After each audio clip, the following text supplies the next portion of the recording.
Hello and welcome. We're going to play some more of the Game Boy Advance Silent Hill game, which was released in March 2001, only in Japan. The lizard looked to have suddenly mutated.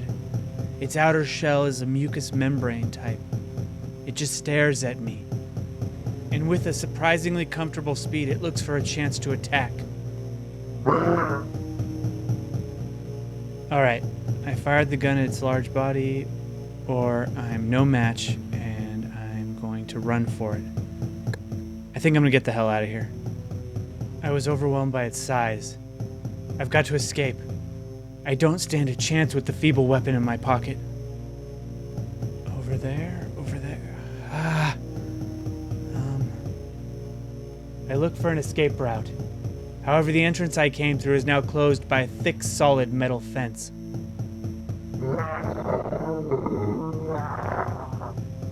A metal fence without any opening which I can slide through.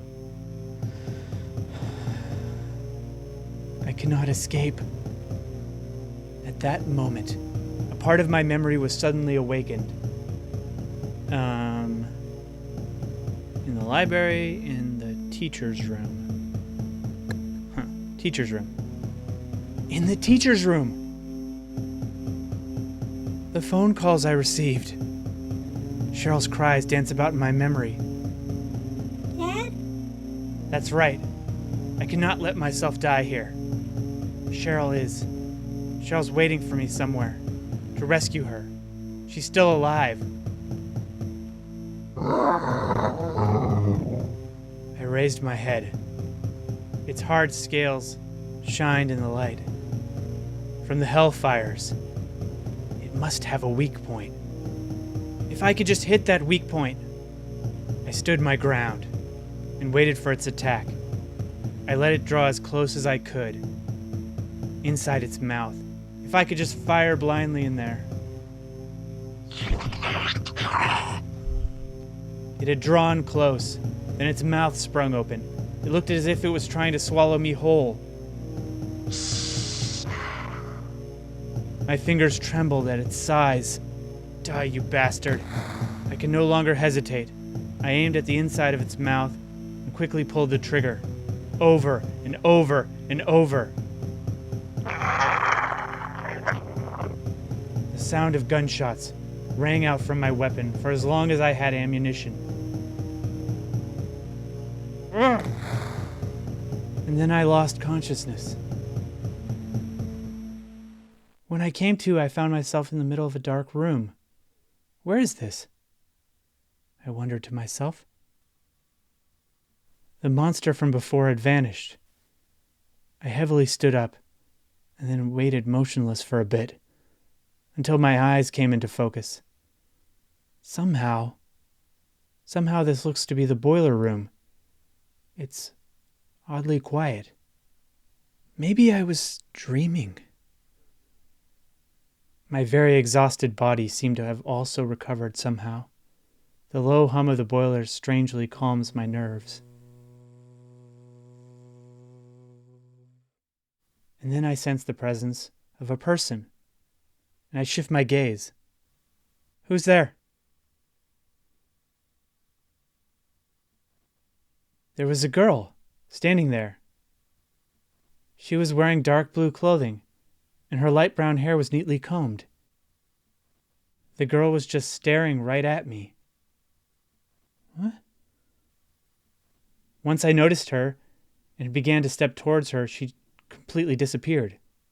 As if her body just dissolved into the air of the room, and I was alone in the room again.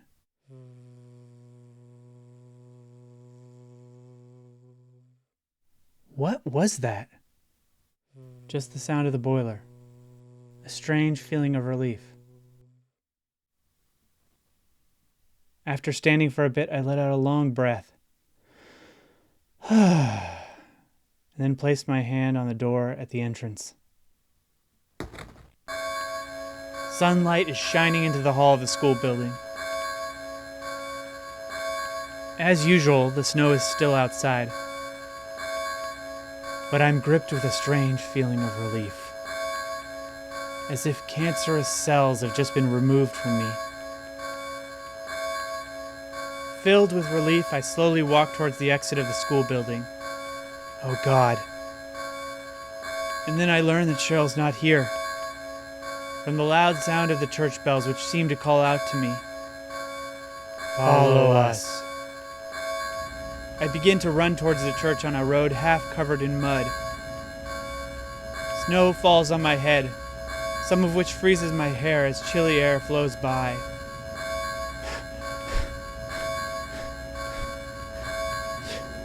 When I reach the church, I push open the heavy door without hesitation.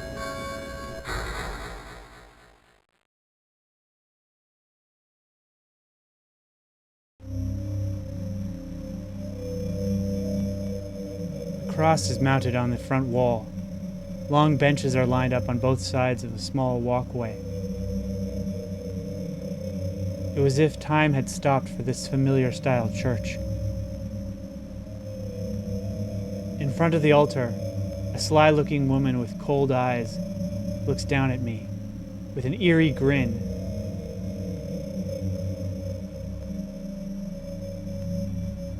As I walked up to her, stepping one step at a time, she gazed at me without blinking.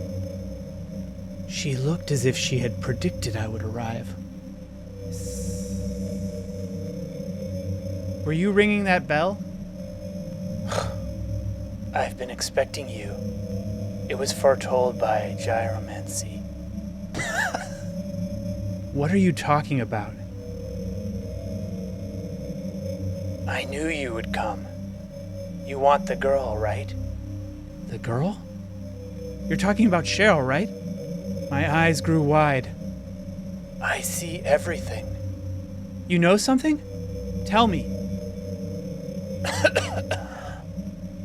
Stay back. The woman held the palm of her hand out at me, and then lowered her chin in a way that suggested, "Please calm down."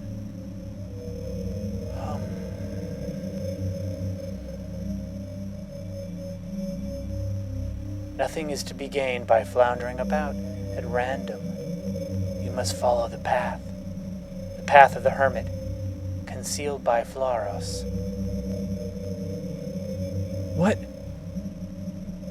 What are you talking about? I asked once more without hiding my bewilderment. Here, the Floros, a cage of peace. It can break through the walls of darkness and counteract the wrath of the underworld. These will help you. Make haste to the hospital before it's too late. The woman held up a strange object and then softly placed it onto the desk, on top of the altar. Wait, don't go yet. Okay. Believe the woman's story, or don't believe her. Why would she lie? Let's believe her. She lives here. I choose to believe her story without objection. All that remains in the church is the reverberations of the sound of the door closing. I go after that woman. Okay. I'm convinced that that woman definitely knows some secret of some sort. However, the doorknob on the door she went through will not turn at all. It must be locked from the other side.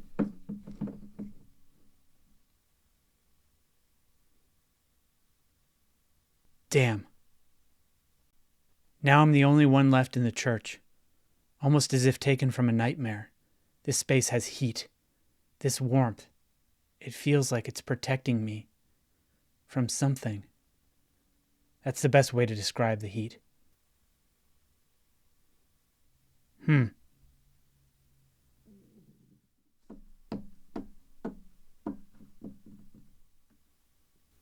I move away from the door and begin walking to the altar where the woman was at. The object the woman was holding has just been placed there. Okay. What the hell is that? What the hell is that? The Floros. That's certainly what the woman had called this. I try picking it up, and then I place it back on top of the desk right away. It's power. The overwhelming power of the gods rests inside the four-sided object. It was a sensation like an electrical current passing into the palm of my hand, and then the power moving throughout every nook and cranny in my body. I pick it up once more. This time I calmly take it into my hand and then place it into my pocket. For some reason, I'm convinced that this object will help me find Cheryl. I pick up the key that was next to the Floros, open the door of the church, and rush out into the heatless snow world again.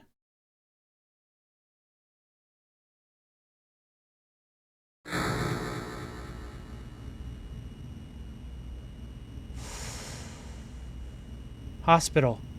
That woman certainly said something about one. Alchemia Hospital. The only hospital I could find on the map was that one. I could see my breath as I exhaled, while I headed towards the entertainment district. The bridge to the entertainment district has been raised, so that boats can pass by it in the river below. In other words, it's split in the middle.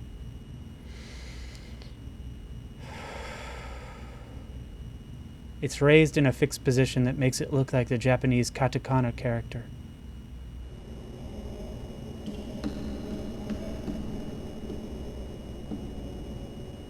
Okay. I enter the nearby drawbridge control room, place the key I was holding into the control panel, and forcefully turn it to the right.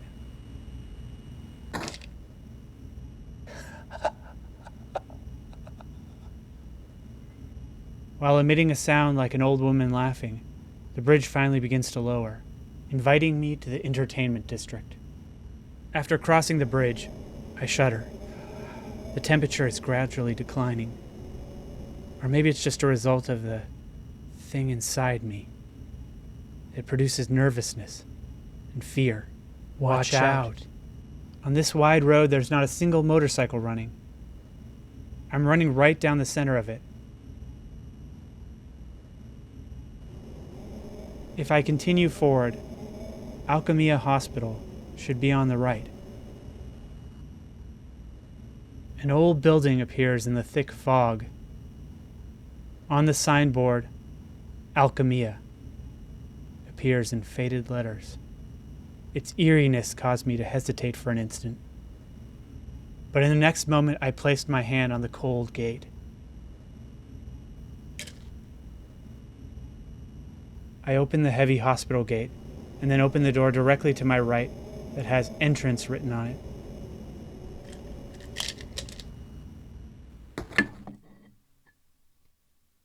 The inside of the hospital is wrapped in silence. To the left, there is a reception area in which various papers are neatly placed on a shelf. Waiting benches are lined up at the back of this hall, and a television is pointed at them. Creepy. I do not feel the presence of any patients, or even any people.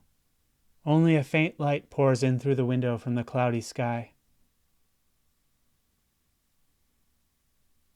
The hall is filled with a trace scent of alcohol, which penetrates my nose. This is a hospital, all right. I begin walking.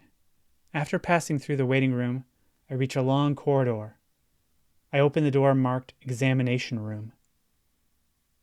Ah! At almost the exact same time as I opened the door, a man inside jumped out of his chair. He's holding a handgun in his right hand. All right, hide behind the door or counterattack with my gun. I gotta risk it. I'm gonna defend myself. I instantly ready my gun.